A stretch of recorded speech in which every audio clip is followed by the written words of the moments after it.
Eu sou Maria Aparecida, esse é o canal Mediunidade Clínica, destinado a estudar, a falar, a narrar sobre temas relacionados à sensibilidade do ser.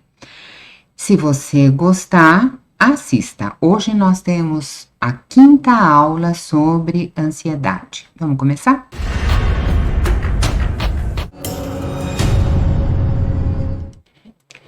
Então, nós temos desenvolvido esse tema por conta das solicitações, tá? E o que a gente está trazendo, você vê lá nas aulas anteriores, a gente está situando o que é a ansiedade e como é que ela atua e como é que a gente faz para ajustar, para tirar esse excesso de preocupação da nossa vida. Então, hoje nós vamos fazer uma reforma na nossa forma de pensar. Sabe aquela famosa reforma íntima que a gente escuta falar lá no centro? Vamos lá, precisa fazer uma reforma íntima. Hoje nós vamos falar como nós fazemos essa reforma no nosso pensamento. Nós vamos falar daquelas armadilhas que o pensamento monta, né? Aquele pensamento pesado, aquele pensamento preocupado, e a interpretação que nós damos a ele é uma interpretação que machuca. Ela é que é a interpretação, é que é a armadilha do pensamento, e a gente vai aprendendo a desmanchar passo a passo, a gente vai diluindo, tem um caminho para fazer isso, é possível e precisa de treinamento. Quando a gente fala de fazer o treinamento, gente, é fazer todo dia, igual lição de casa, né? Porque trabalhar com ansiedade, preocupação, medo, lembra, você tem o medo das coisas, o medo real que te protege do perigo verdadeiro, do perigo iminente, um assalto, por exemplo, você se prepara, você fica naquele estado de, olha, vou fazer nada, vou fugir, e você fica naquele estado de alerta para um perigo real. Agora, quando você entra no medo imaginário, você traz esse mesmo estado de alerta, mas esse estado não se destina a nada, você só se desgasta com ele. Então vem aquela história do estresse, vem aquela história do corpo, da reação bioquímica no corpo, aquela descarga energética, o sistema límbico funcionando lá feito um louco, né? Então você vai desvitalizando o seu corpo, você vai reduzindo o seu sistema imunológico. Ah, então o que eu vou fazer, Aparecida? Vou negar o medo? Não, você não vai negar o medo, mas você vai aprender a olhar para ele de uma outra forma, numa forma de enfrentamento. Se você não enfrentar, ele cresce. Toda vez que você fugir do medo, você fingir que ele não existe, que ele não está por ali, ele ganha tamanho, né? E você sabe, uma fala bem antiga que a gente costuma fazer, é que o corajoso é que faz o enfrentamento, mesmo que ele enfrente a situação com medo, ele faz. Quando você insiste nesse enfrentamento, o medo cede.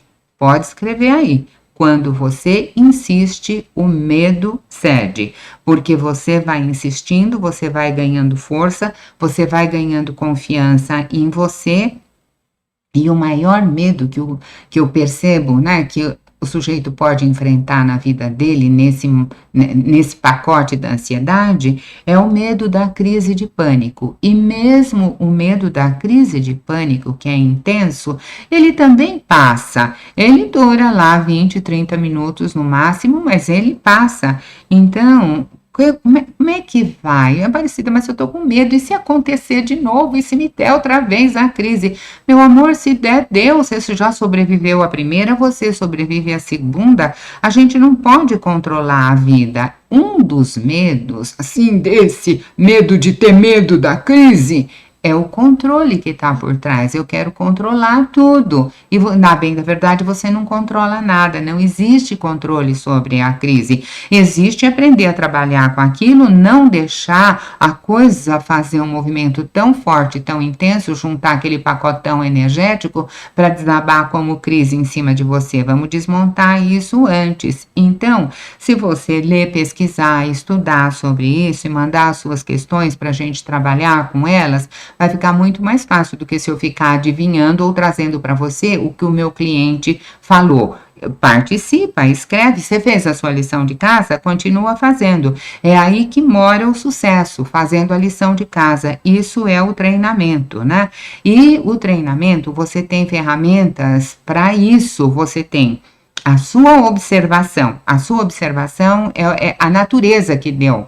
Não fui eu que dei para ninguém. Você vai lá, você tem a sua observação, você é capaz de pensar sobre isso, de refletir, você tem a reflexão, você tem discernimento, reflexão.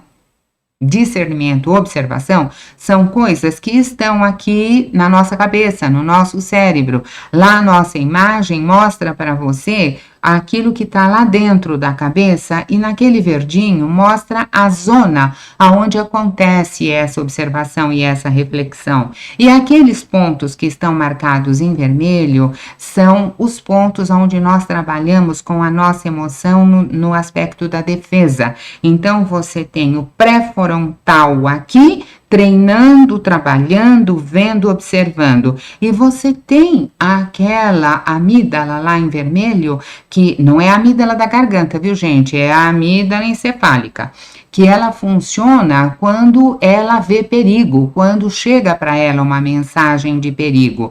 Então, o neocórtex, essa parte aqui de fora do cérebro, ele vai trabalhar com o discernimento. Isto é perigoso, aquilo não é perigoso. Se eu já entrar num pensamento que tudo é perigoso, eu mando uma informação para a amígdala que eu estou vivendo uma situação de perigo, não importa se o perigo é real ou imaginário. Se eu mandar a fala, ela vai trabalhar que nem uma louca. Então, aqui o discernimento precisa funcionar, porque o animal, ele tem também a amígdala, ele corre também do perigo, mas ele não corre do perigo imaginário, ele corre de um perigo real, né? Então, a colaboração que a gente vem trazendo de outros campos, da neurologia, por exemplo, se acreditou que a resposta do medo viria sempre da amígdala. Mais tarde, estudando, a gente chegou à conclusão que não era bem assim, que a percepção não se dá na amígdala, a percepção é aqui. Ah, então eu percebo se aquilo é de medo de verdade ou é só imaginário? Olha, a percepção do medo não é na amígdala, se dá na córtex, no lugar aonde você observa. Então eu preciso aprender a trabalhar com essa observação, porque eu não tenho um botão aqui que aperta para observar. Não, esse botão é interno. Eu tenho que ficar descobrindo aqui em mim como é que eu funciono. Então, quando você dá significado para as coisas, você está trabalhando no neocórtex. Quando você faz o julgamento das coisas, quando você tem uma explicação, quando você entende coisa, então eu estou fazendo exercícios de desenvolvimento desta área. Está. Então você vai buscar, quando chega uma informação para você, você vai lá dentro e você vai buscar registro. Será que isso foi percebido como ameaça nos antigamente ou não? Então você vai trabalhar com a sua memória. Então veja uma coisa, como isso é verdadeiro. Você vê uma cobra, era o nosso exemplo da aula passada. Você vê uma cobra, cobra representa perigo. Aí você manda aquela informação de perigo lá para dentro, o organismo já recebe aquela carga de adrenalina e de cortisol para você sair correndo. Aí o biólogo que trabalha com cobra todo dia lá no Butantan, ele vê a cobra, ele não manda informação de perigo. Por que que ele não manda informação de perigo? Porque ele treinou, porque ele aprendeu, porque aqui funciona com a memória que está lá dentro, e ele já lidou com cobra, ele sabe fazer discernimento, ele sabe distinguir. E eu não sei. Então, se eu vejo a cobra, eu fico com medo. Ele vê a cobra, ele dá risada do meu medo, porque ele fala, essa não tem perigo. Então, você percebe a diferença que faz o discernimento na vida da pessoa? Se aquela pessoa pensa que qualquer coisa representa um perigo, o organismo dela vai responder como se aquilo de fato fosse um perigo. E aí ela vai, dependendo do caso, ela vai até para a medicação. A medicação entra atuando no corpo, na parte física. Ele vai lá e vai falar para a amígdala assim: olha, amígdala, não fique tão nervosa aí. Ele vai mexer no seu sistema nervoso, mas ele não vai educar aqui. Ele só vai retardar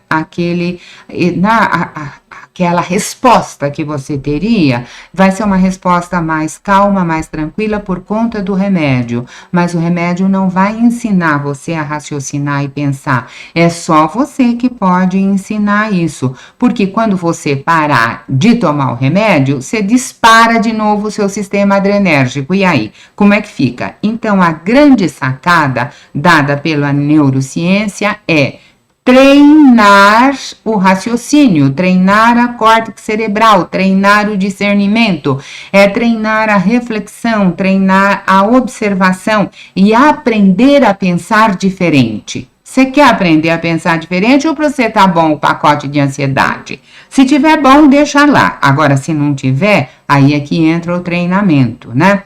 Aí alguém me escreveu e disse assim: Aparecida, mas eu já estou fazendo treinamento desde que você ensinou, mas eu ainda tenho medo. Meu amor, eu comecei a ensinar faz 15, 20 dias. Você treinou 15, 20 dias e quanto tempo você levou para arrumar esse problema? Então, você precisa insistir. Pelo menos 2, 3 meses seguidos, você tem que fazer o exercício todo dia para você notar a diferença. Porque você, quando vai na academia, você faz 2, 3 vezes o exercício e já ficou com aquele corpo malhado? Não, você precisa enfrentar o exercício, não é? E aqui também você precisa enfrentar o exercício. A aprendizagem, a nossa aprendizagem sobre o tema é o antídoto da ansiedade. E o nosso treinamento de aprendizagem, daquilo que a gente aprendeu, é básico. Se eu não fizer, a coisa não acontece. Em termos de terapia, para quem faz a terapia, como que é? Você aprende a trabalhar com aquela situação vai embora, aquele cara chato vai embora? Não, aquele cara chato ou aquele pensamento chato, ele continua existindo, mas ele passa a não ganhar toda aquela importância, e aquela pessoa chata, ela continua existindo, mas ela não tem mais controle sobre você, é você conquistar controle sobre você. A nossa figurinha do lado da terapia, ela fala do relaxamento progressivo. Você lembra o relaxamento progressivo? A terapia, não sei se você faz, mas o relaxamento progressivo você pode fazer. Olha, vou relaxar, vou pensar, vou respirar, vou abençoar o meu pé, vou abençoar, e vai fazendo aquele relaxamento e vai abençoando cada parte do corpo. Esse tempo que você está fazendo, você queira sim, queira não, se você está atento no seu exercício, você não está lá naquela loucura da ansiedade. Você está tomando conta, você está tomando posse de novo do seu pensamento. Aquele pensamento louco que andava por lá, na hora que você faz o exercício, você recupera a posse dele. E tanto você vai fazer o exercício que uma hora você vai recuperar, né? De vez. Você tem feito a sua caminhada todos os dias, né? A gente combinou de andar 20 minutos por dia. Quem não puder fazer outro exercício ou não souber, vai andar 10 minutos para lá, 10 minutos para cá. No outro dia vai 10 minutos para o quarteirão da frente, 10 minutos para o quarteirão de trás. Então você anda 20 minutos por dia. Quando você andar, põe assim aquele pensamento na sua cabeça: eu estou andando porque eu estou me beneficiando. Se você vai andar pensando assim: ai, que coisa mais chata. Se você vai andar assim, não vai melhorar. Você tem que dar uma força para você. Olha, eu estou andando porque andar melhora a minha circulação. E quando você melhora a sua circulação, não é só no corpo, melhora a circulação daqui também, tá? Então tem uma repercussão. Melhora a circulação na caminhada, o corpo libera uma maior quantidade de endorfina, que é um hormônio produzido aqui dentro e que facilita o relaxamento. Então, você anda 20 minutos, mais tarde você faz o relaxamento, uma coisa facilita a outra, você vai percebendo que uma coisa vai se encontrando com a outra. Se você puder andar num jardim, numa área verde, num parque, não perca a oportunidade, porque o verde vai te ajudar muito. As pesquisas mostram que andar pelos parques traz assim um bem-estar maior, o cérebro fica mais saudável. Então, a pesquisa conta lá que fez o teste, isso e mais aquilo. E o outro lado, o lado energético, o amigo espiritual, o que ele fala? Que quando você vai andar lá no meio das árvores, lá no verdinho, no meio das árvores, você absorve também o prana que está ali, você absorve, você troca com a árvore, você ganha fluidos daquela árvore para você. Então, esse prana que está lá pela árvore, né? Que tem para o vegetal, tem para o animal, tem para tudo. Então a gente troca, tem mais disso para a gente vive no meio da poluição, então quando você vai para o verde, nem que você não saiba nada, você atravessa aquele lugar verde, nossa, dá uma sensação de bem-estar. Então é para andar facilitando essa sensação de bem-estar. Não é para você ir andar lá e assim, ai que chato, não vai, tá? Então você vai fazer o seu exercício físico e vai fazer o seu exercício mental, porque qualquer pensamento te invade, não, você está treinando ficar senhor da sua mente de novo. Você não nasceu para ninguém te invadir, né? O sem-teto te invadir aí na sua cabeça, por favor.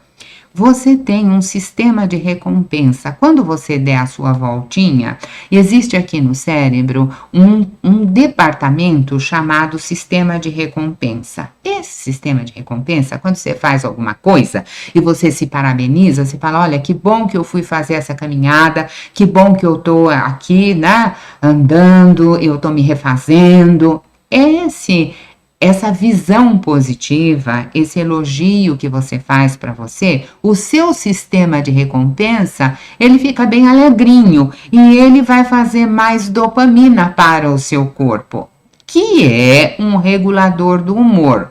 Olha que interessante, você está fazendo coisas benéficas para você, o seu corpo está respondendo e está tudo caminhando para que você melhore. De repente você faz assim uma preguiça e desmancha tudo? Não, vai fazer um ânimo, vai caminhar mesmo e todo exercício que você fizer, não só esses que eu dou aqui, mas tudo que você fizer e você for bem sucedido, ó, beijinho para você. Porque você está ativando o seu sistema de recompensa ali que existe para isso. Reconheça todas as suas pequenas vitórias do dia a dia.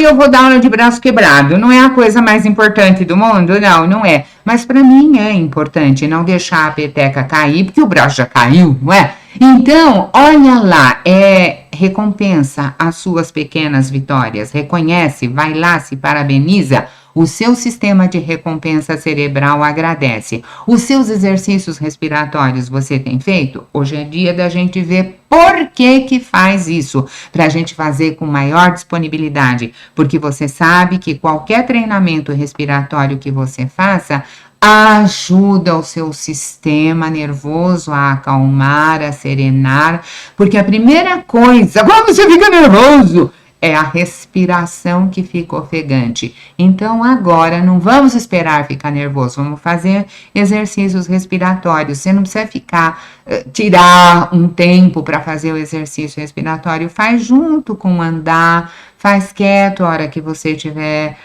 ali fazendo alguma outra atividade que você possa fazer.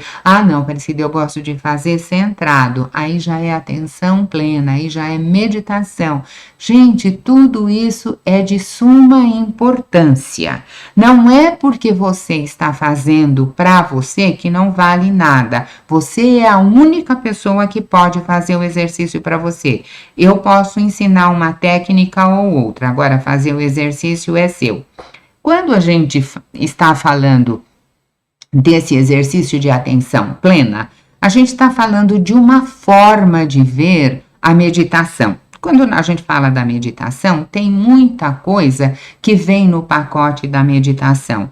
Quando a gente falou da atenção, de comer prestando atenção, come sentindo o paladar da ervilha, come vendo a forma, a cor dela, come lá sentindo o paladar do arroz, do bife, do que for. Você se concentra ali, você fica ali. Não é para comer assim, eu vou levantar daqui, vou fazer compra, depois eu vou fazer não sei o quê. Não, é para comer comendo. Presta atenção naquilo que você está fazendo.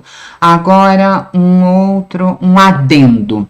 Se você puder comer, assim, uma verdurinha, né? Se você puder pôr um verdinho no prato, aqueles verdinhos que tem vitamina B12, leia lá um bocadinho sobre isso, é igual à saúde para o sistema nervoso. Ajuda muito o complexo B, ajuda, e ele aparece nas folhas verdes. Então, se você fizer lá uma saladinha, uma verdurinha para você comer, atentamente prestando atenção, então você já está fazendo duas coisas. Uma que é a atenção plena e outra que é comer aquela couvinha bem verdinha lá que vai ajudar. E tudo que você estiver fazendo no seu benefício, você abençoa. Você põe lá dentro um voto de que aquilo é para o seu bem-estar, de que aquilo é para o seu benefício. Você não põe assim, ai que chato comer verdura. Não, você fala, que bom que eu tenho verdura, que eu posso comer, que essa verdura vai ajudar no meu pacote. Tudo vai ajudar desde que você tenha vontade de participar disso. Essa atenção que você põe, essa atenção plena, que eu tô com todo o meu foco de atenção ali, ela faz parte do pacote da meditação, que tem muitos nomes, né? A meditação, ela é um tema bastante conhecido nos meios religiosos para prática de exercícios espirituais, né, com finalidades espirituais. Ela é apresentada, às vezes ela é vista, ela é estudada, ela é praticada como um meio de reflexão. Olha, eu vou meditar sobre aquele tema, né? Ou então ela é usada com a finalidade de relaxamento. Cada um usa do seu jeito. Mas isso vem de lá dos antanhos, gente. Isso vem de lá dos orientais, vem de muito tempo atrás, 500 anos antes de Jesus, já se falava em meditação, não é? E hoje, com as técnicas da psicologia comportamental, ela está em alta, ela está em moda, ela ganhou roupagem nova. Quando ela vem para a América, passa na América do Norte, ganha um nome novo e ela desce com o nome de Mindfulness. É a mesma coisa da Belle e maravilhosa meditação que você já conhece. Conhecer não basta. Saber um nome novo não basta. Tem que praticar. Tem que fazer. Você faz? Se você fizer, muitos parabéns.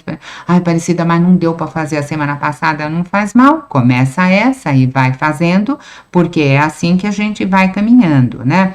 Então, diferentes grupos usam diferentes finalidades da meditação, mas é uma técnica muito antiga, muito boa e que você vai fazer também. É uma tradição budista, né?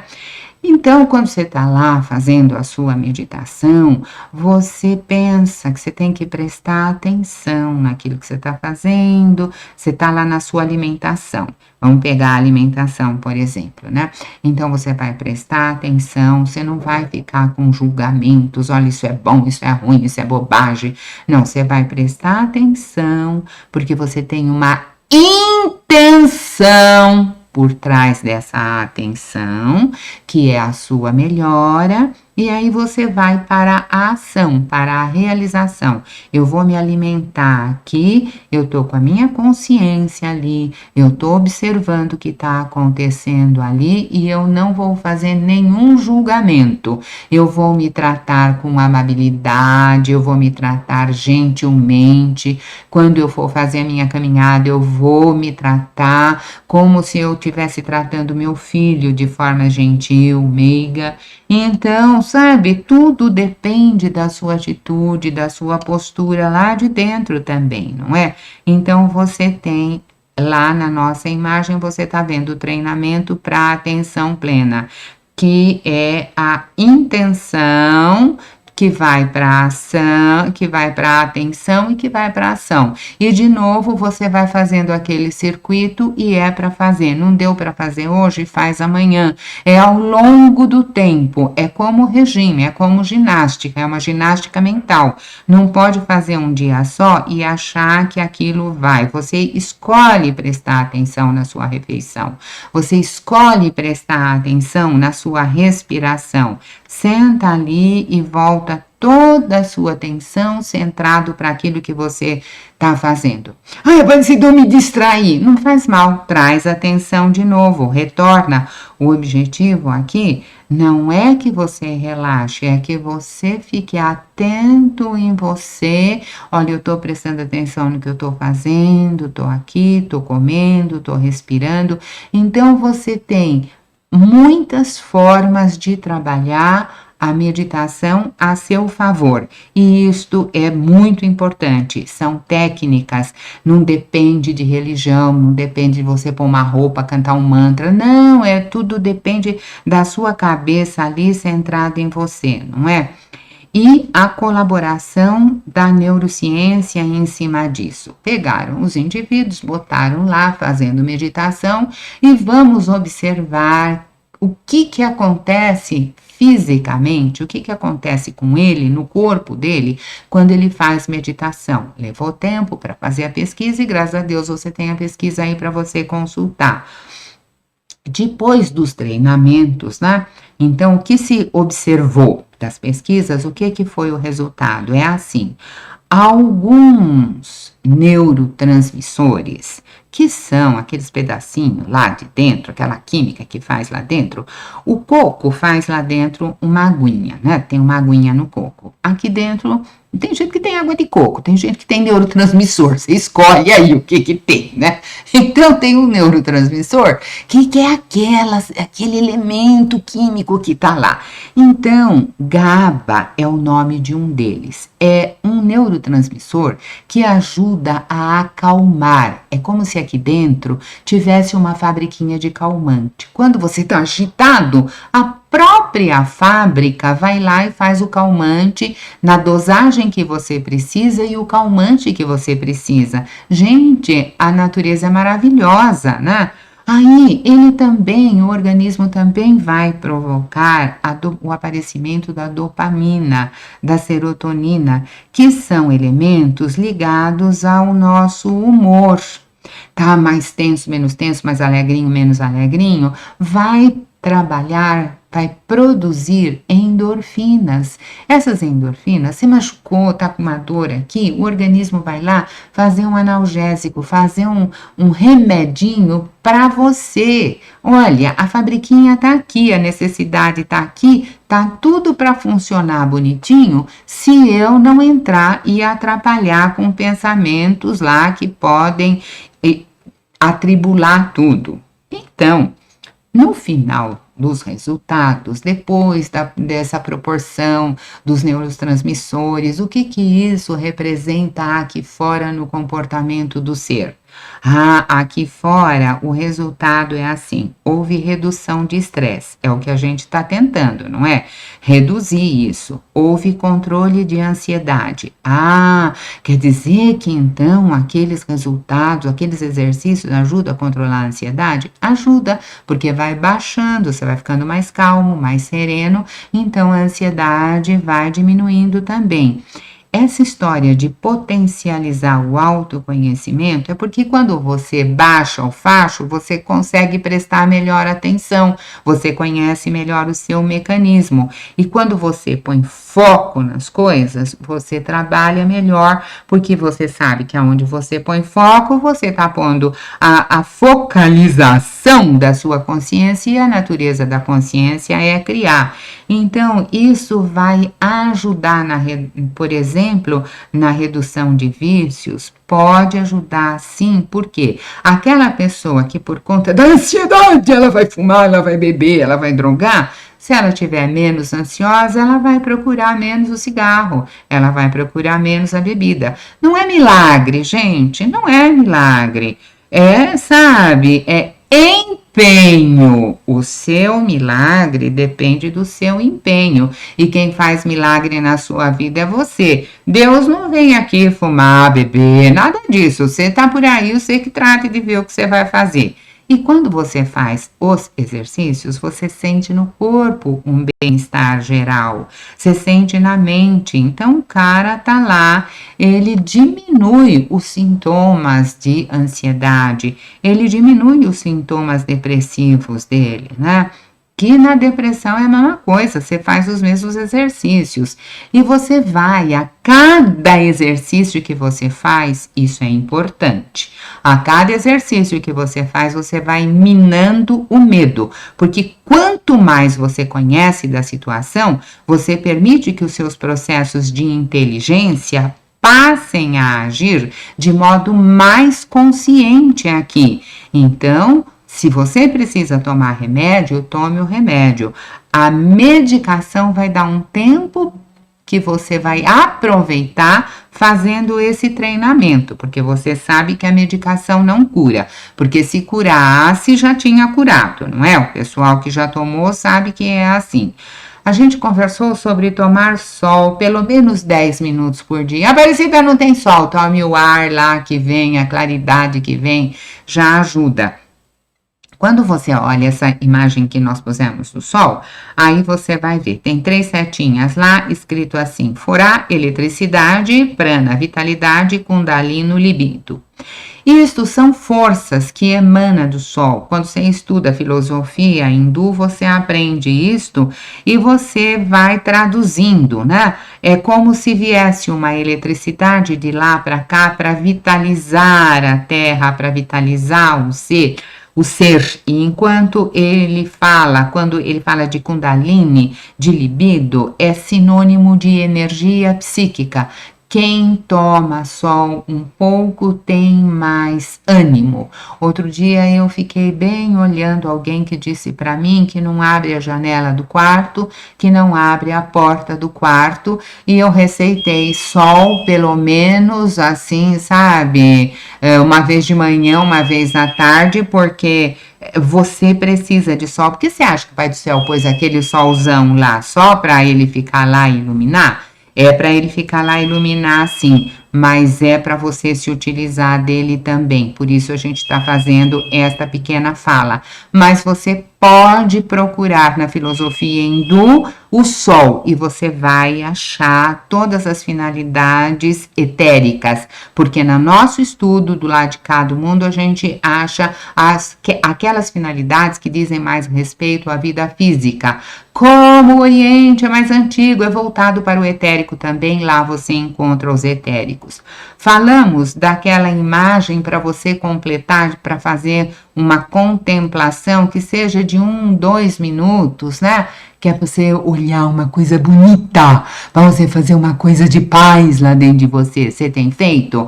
Olha a flor do seu jardim, olha a formiguinha que está andando, olha uma coisa e se concentra naquilo. Você está treinando a ficar dono da sua mente para sua mente te obedecer. Você está vendo a intenção por trás de cada exercício? A gente faz um monte de exercício, mas tudo é para você ficar dono, porque você ocupando a mente no treinamento, você fazendo uma higiene mental, você vai se familiarizando com o treinamento e você vai retomando a posse da própria mente, do próprio pensamento. Tudo é isso, né? Aí você olha essa imagem da balança, né, dessa balança de pratos, de um lado do prato você tem ansiedade e agitação, do outro lado você tem serenidade e contemplação. Por que nós estamos fazendo o exercício de contemplação, de respiração, de serenização? Todos esses exercícios para equilibrar com o lado da ansiedade, para controlar o lado da agitação, para a gente tentar um equilíbrio ali, não é? Os exercícios têm essa finalidade, eles devem ser feitos sim. Pensando em mediunidade, Quem está nesse pacote de preocupação ruim, de coisa ruim, de pensamento ruim, pensa na parceria com quem que faz. Eu arrumo um baita pensamento pesado aqui, uma situação terrível aqui dentro, então eu vou dar sustentação para esse terrível, eu vou achar um pacote de obsessão. Para eu vir para cá, eu subo no elevador. Então eu vou dar graças a Deus que tem um elevador, porque eu venho para o 20º andar, não é? Agora, se eu entro no elevador e eu penso assim, e se o elevador cair?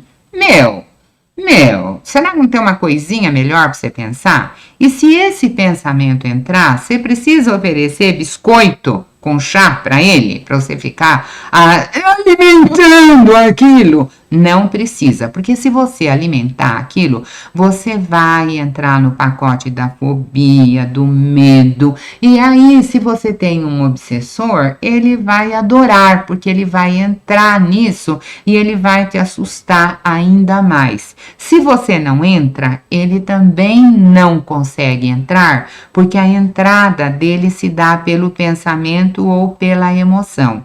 Então, quem traz uma ansiedade generalizada, um transtorno de ansiedade, tem grande chance de estar vivendo um processo obsessivo do outro lado também, não é? Porque você lembra que a ansiedade, ela é mãe das fobias, ela é mãe da síndrome do pânico, ela é mãe do estresse. Então você começa a cuidar da ansiedade, o resto tudo vai melhorando junto, né? E nós temos questões que são mais conscientes. Então, elas atravessaram aquela linha e elas entram na consciência, aquela parte superior da ilha lá no desenhinho.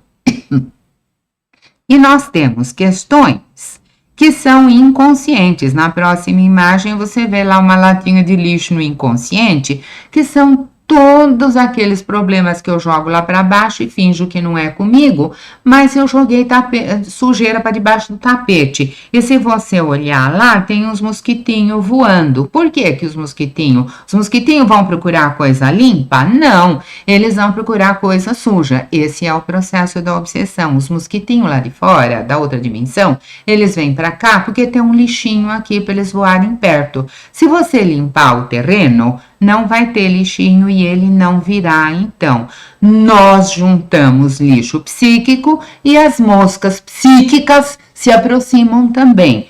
Ai, Aparecida, que coisa, que imagem. É verdade, é para entender, é para entender.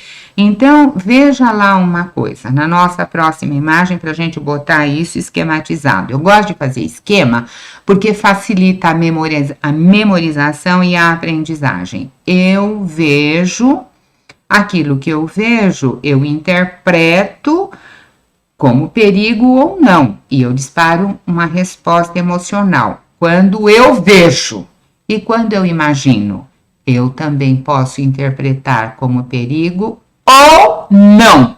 Se eu me sinto assim, ameaçada por um perigo, eu abro o olho e olho, não, mas aqui não tem nada me ameaçando. Pronto, eu já fiz um exercício para essa hora, eu já estou com o pé no chão. Então, eu vejo ou imagino, eu posso interpretar como perigo. Se eu interpretar como perigo, eu disparo uma resposta emocional da ansiedade que vai bater no meu corpo e eu vou ficar tensa. Segundo momento, eu tenho uma situação para resolver.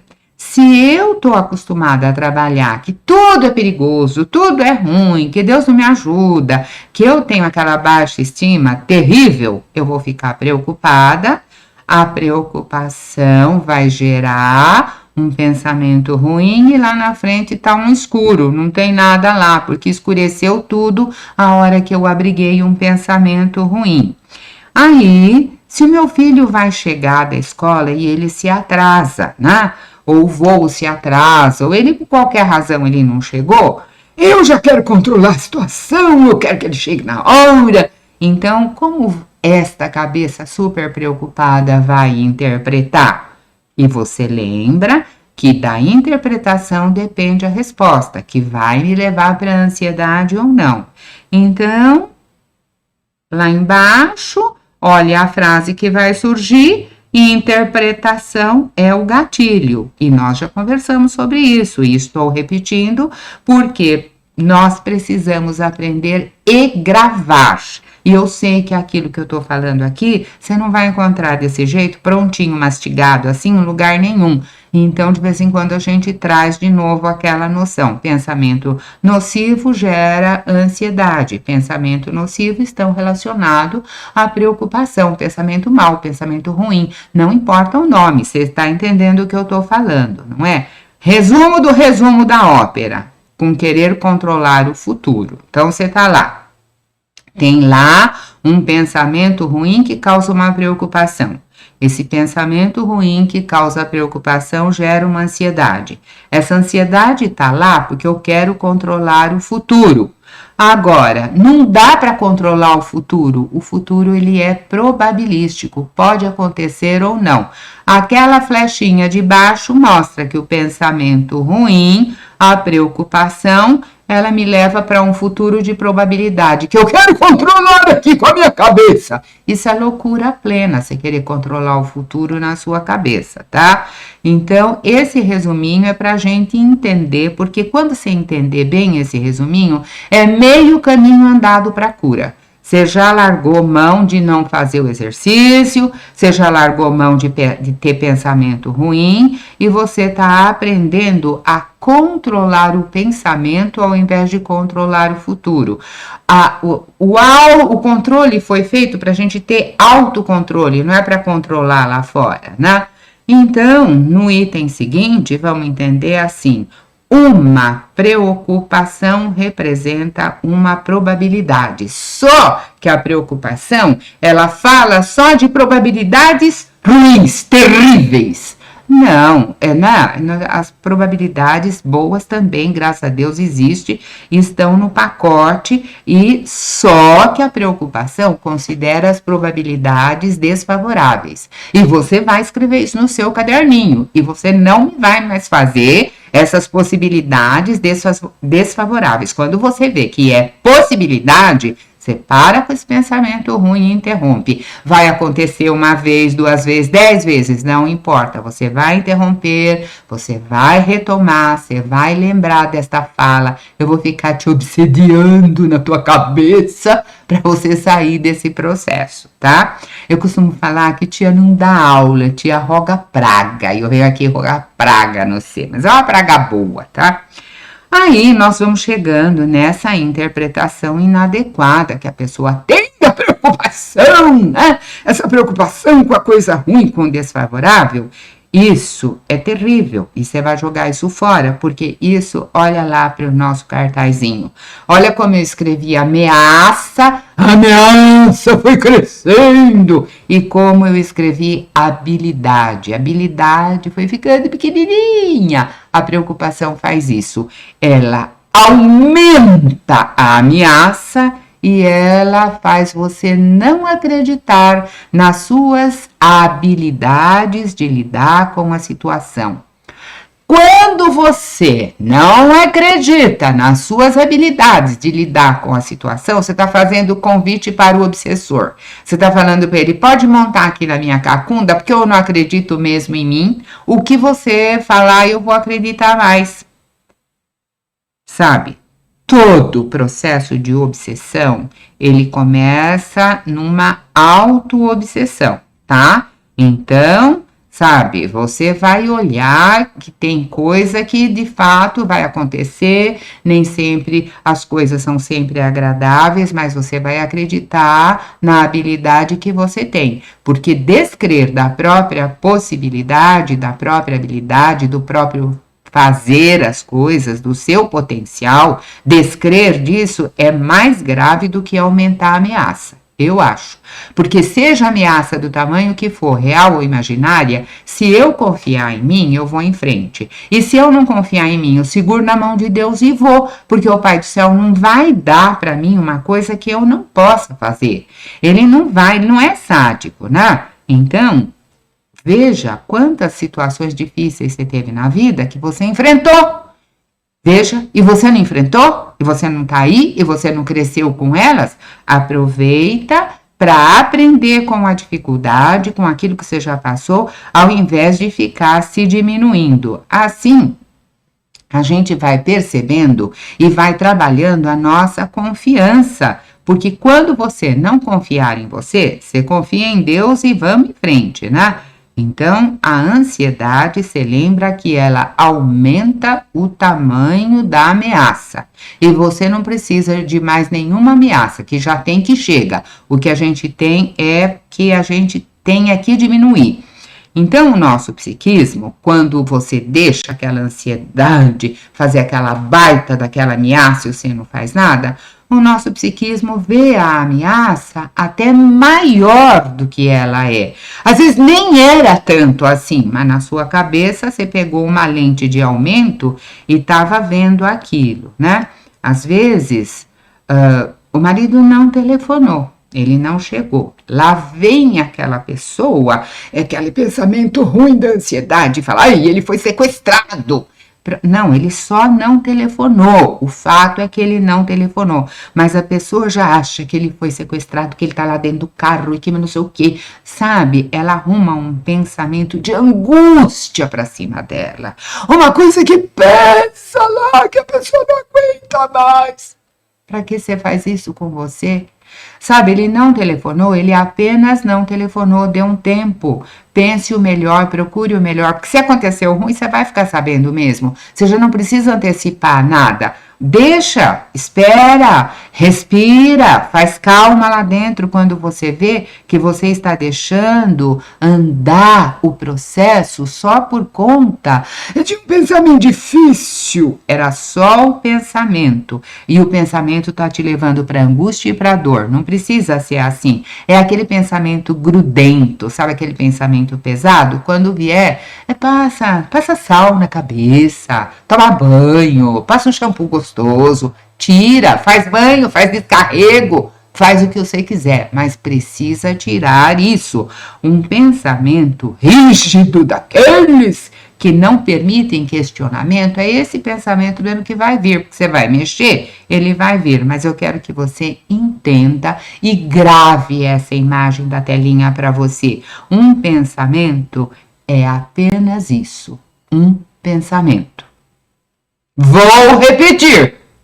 Um pensamento é só um pensamento. Ele é só uma probabilidade. Ele não é uma verdade absoluta, tá? E aí, nós vamos olhar a próxima imagem que você vai ver aquele céu com umas nuvens. Que tá escrito lá na nuvem? Na nuvem tá escrito pensamento. Então, você é o céu. E a nuvem que passa é o pensamento. É só um pensamento que passa. O poeta, ele não fala essa explicação toda cabeluda que eu dei. Ele fala que pensamento é uma nuvem passageira que com o vento se vai. E é muito verdadeiro, tá? O pensamento. E aí, pensamentos são nuvens passageiras. E ele vai-se embora, né? Então, guarda lá, as nuvens passam e o céu permanece. Entendeu?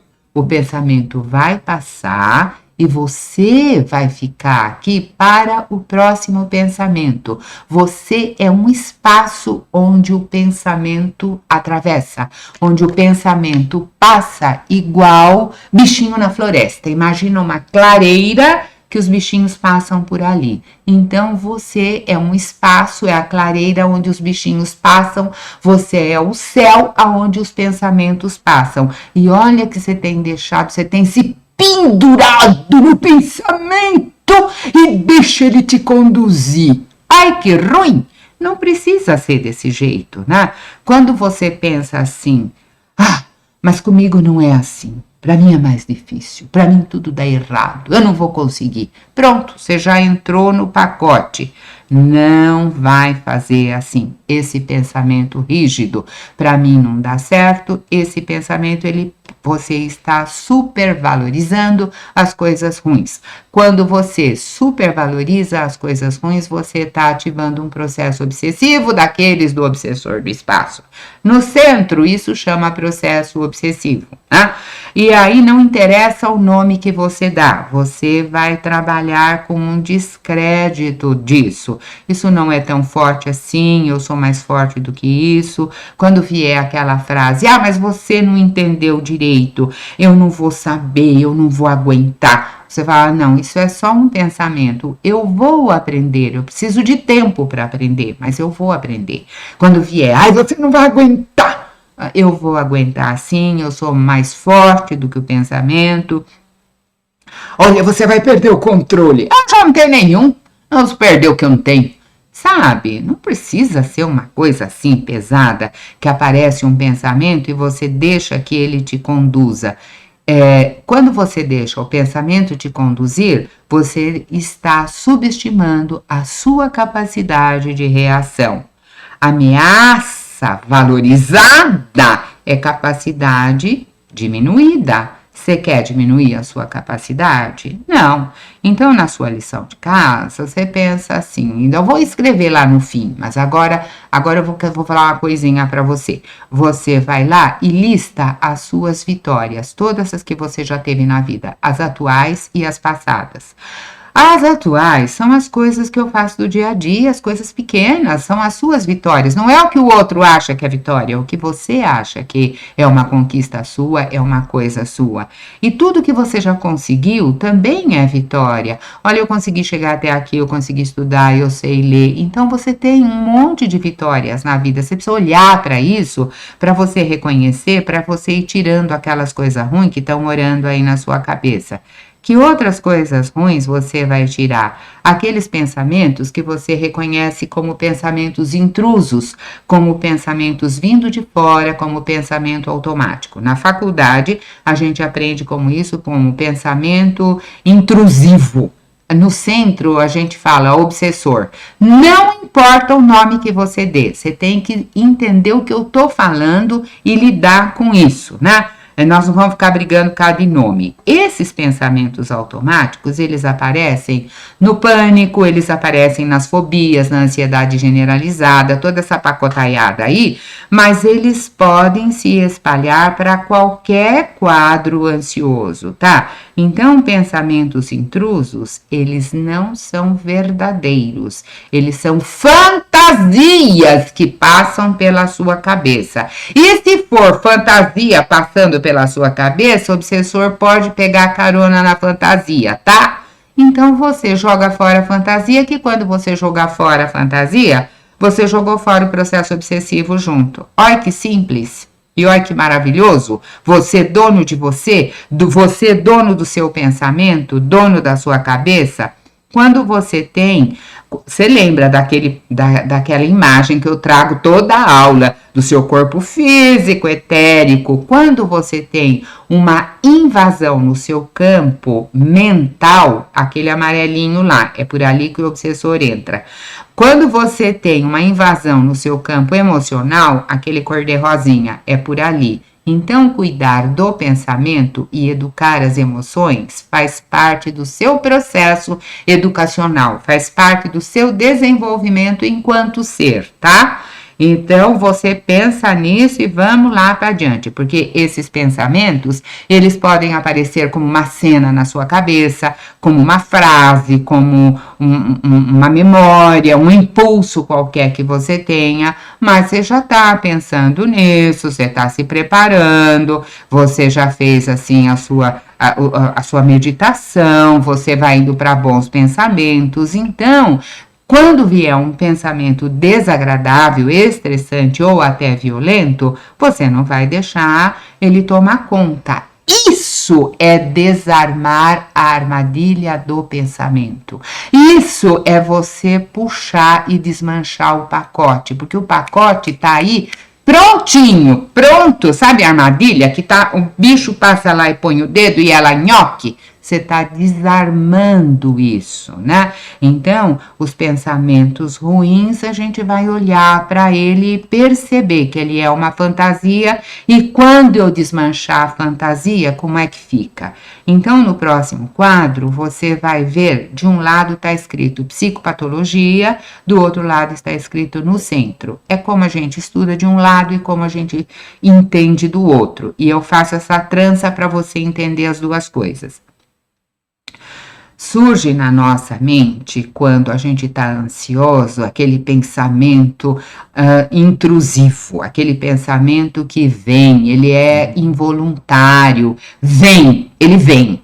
No centro, a gente fala que isso é o obsessor. Não interessa o nome que você dá, quando isso aparecer, você saiba que você pode lidar com isso se você se fortalecer. E, em termos de psicopatologia, esses pensamentos, eles são difíceis de interromper, eles são fortes. Em termos do centro, eles têm uma carga energética muito forte, às vezes isso é visto como uma forma pensamento do seu lado. A gente podia chamar isso de condicionamento também, né? Quando você está estudando do lado de cá, eles podem sufocar outros pensamentos que nós tenhamos naquele momento, porque ele é muito forte. Quando você está estudando isso no centro, é dito que o obsessor dominou o seu pensamento, que agora ele está te subjugando. Mas ele só faz isso se você deixar. Do lado de cá, a gente, em psicopatologia, esses pensamentos são repetitivos. Do lado do centro, o obsessor também repete a receita, empata, todo mundo fala a mesma linguagem. Do lado da psicopatologia, isso altera o seu humor, e no centro também, porque quando a pessoa chega obsediada, ela chega morta de medo do obsessor, do processo, ela não conhece, mas à medida que ela vai conhecendo, ela vai percebendo que ela não precisa disso tudo, que isso não está com essa força toda. Então, mexer no campo astral e emocional do sujeito, pode, uma fantasia pode mexer no campo astral, pode mexer no campo emocional, pode. Você faz a fantasia e o obsessor pega carona na fantasia e o seu corpo aguenta a carga. Olha, vai prestando atenção no processo, tá? Esse pensamento, ele pode ter o poder que você der a ele ou não. Eles têm poder? Tem o poder que a gente dá. Se você tirar o poder dele, ele acaba, porque aí você fala, bom, mas isso é só um pensamento. Se você deixar esse pensamento tomar conta, ele diminui a sua confiança, ele diminui a sua autoestima. E às vezes eles são pensamentos que te põem para baixo mesmo. Olha, você não vale nada, você não sabe, você não aprende. Não, começou com esse pensamento invasor, essa fala diminuir. Eu não gosto de diminuir, eu gosto de reconhecer as minhas qualidades. Eu não vou falar que eu sou o que eu não sou, mas eu também não vou diminuir o que eu tenho. Então eu vou começar a perceber o sentimento, um sentimento que me toca, um pensamento que vem que é invasor, e ele é invasor, e como invasor eu não quero. E eu não vou fazer nenhuma interpretação disso, porque se eu deixar isso vir e eu interpretar como uma coisa minha, é uma armadilha do pensamento. Então eu vou começar a desmontar a armadilha do pensamento. Nós vamos entender que a nossa interpretação sobre as fantasias, sobre aqueles pensamentos nocivos que chegam, é a armadilha. E quando eu desmonto a fantasia, eu desmonto a armadilha. E então eu volto lá para minha cabeça do eu mesmo. São que a gente está chamando de armadilha do pensamento? É aquilo que você conhece lá no centro como um pensamento padrão, uma ideia padronizada, uma forma pensamento, modelos mentais, né? Os condicionamentos, olha, está condicionado a isso, está condicionado àquilo. O jeito de pensar. E é no jeito de pensar que o obsessor pega a carona. Você está entendendo que ele só pega a carona porque o veículo é teu? E é você que oferece a carona? Eu não quero saber de obsessor na minha vida, não vou dar carona para esse tipo de pensamento e vamos adiante, porque essas armadilhas também elas são montadas com a emoção. Porque eu tenho, lembra, campo mental e campo emocional. Os dois campos podem formar uma armadilha para mim. Então, esses pensamentos, eles seguem uma rota que pode ser alterada porque ela é formada de modelos, né? Sabe, você tem assim uma resposta para cada coisa, tudo dentro de umas caixinhas, e as caixinhas não estão dando certo. Que tal abrir as caixinhas e remodelar, rever, limpar, fazer uma faxina nessas caixinhas, né? Para que a gente possa trabalhar de uma outra forma. Então, a gente tem algumas formas de pensar que elas são padronizadas. Elas são assim, cara pensa por contraste. Isso é para você aprender. Eu vou falar uma agora para você aprender, depois você vê os seus contrastes e você escreve lá para mim, fala, porque eu não adivinho o que passa no seu processo. Se você não falar, eu vou ficar falando o que eu acho aqui. Se você falar, eu falo em cima do seu questionamento, tá? Então, a nossa figurinha mostra lá, bom e ruim. Eu pensar por contrastes, olha, eu fui promovido porque eu sou ótimo, eu sou incrível, ou eu não fui promovido porque eu sou terrível, eu sou horroroso. Não, entre o muito bom e o muito ruim, entre o preto e o branco, tem todos os tons de cinza. Então a gente precisa aprender que não é só 8 ou 80, como diria a vovó. Esses modelos de ótimo ou horrível 8 ou 80 são modelos que não são verdadeiros, porque depois do 8 você tem 9, você tem 10, até você chegar no 80, tem uma série de itens, né? São modelos falsos. Se você perceber algum modelo falso na sua vida, não precisa ser esse. Qualquer modelo falso, você me manda aqui que eu faço uma aula só dos modelos, tá?